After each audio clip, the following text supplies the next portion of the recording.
Hello everyone, welcome to another mini vlog. Interested of 31st October, Nimti স্কুলের fancy dress competition. তাই সকালবেলা থেকে প্রস্তুতিতে লেগে গেছিলাম।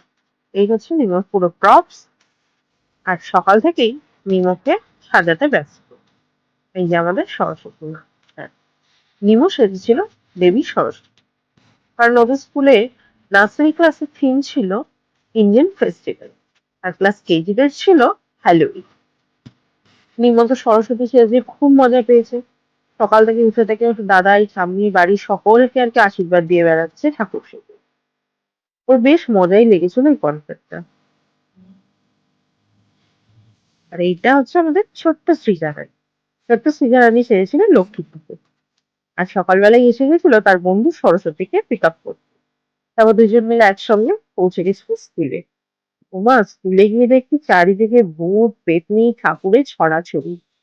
এটা মনে হয় একটা অদ্ভুত দৃশ্য, যেখানে ঠাকুর আর ভূতদের একসঙ্গে দেখা যেতে পারে। এটা আমাদের ছোট্ট সাগ্নিক ছেড়েছিল চার্লি চ্যাপলিন। সব বাবা মারা ব্যস্ত তখন।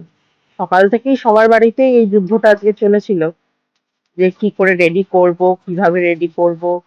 সবাই গেটে এসেও বাচ্চাগুলোকে এক্সপ্লেন করছে যে কেমন করে বলবে, কেমন করে প্রেজেন্ট করবে। আর তার থেকেও বাবা আমাদের বেশি চিন্তা ছিল যে তারা সাজগুলোকে ছুটি অব্দি বজায় রাখতে পারবে কিনা। ছোট্ট রাধারানী, ছোট্ট শিব, ছোট্ট আরব সরস্বতী। কালী ঠাকুরটাকে দেখো, কি সুন্দর সাজিয়েছে ওর মা। আমরা সবাই তো ওর মাকে অনেক অনেক প্রশংসা করলাম আর কি।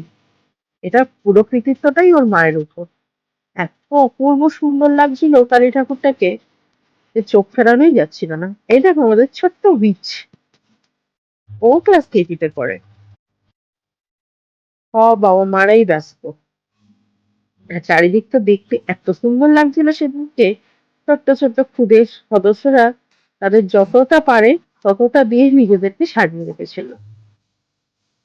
ছোট দুর্গা, ছোট কৃষ্ণ, স্কুলের পরিবেশটাই যেন সেদিনকে পুরো অদ্ভুত ভাবে সুন্দর হয়ে উঠেছিল। আর ভীষণ কিউট লাগছিল প্রতিটা বাচ্চাকে। সেদিনকে আমাদের গার্জেনদেরই স্কুল থেকে বেরোতে ইচ্ছা করছিল না, কারণ চারিদিকটা দেখতে এত ভালো লাগছিল। আর ততই বাবা আমাদের মুখের মধ্যে একটা টেনশনের ছাপও ছিল। এই ঠিক করে বলবি কিন্তু, ঠিক করে দাঁড়াবি কিন্তু, বারবার করে তার বাচ্চাদেরকে শিখিয়ে দিচ্ছে।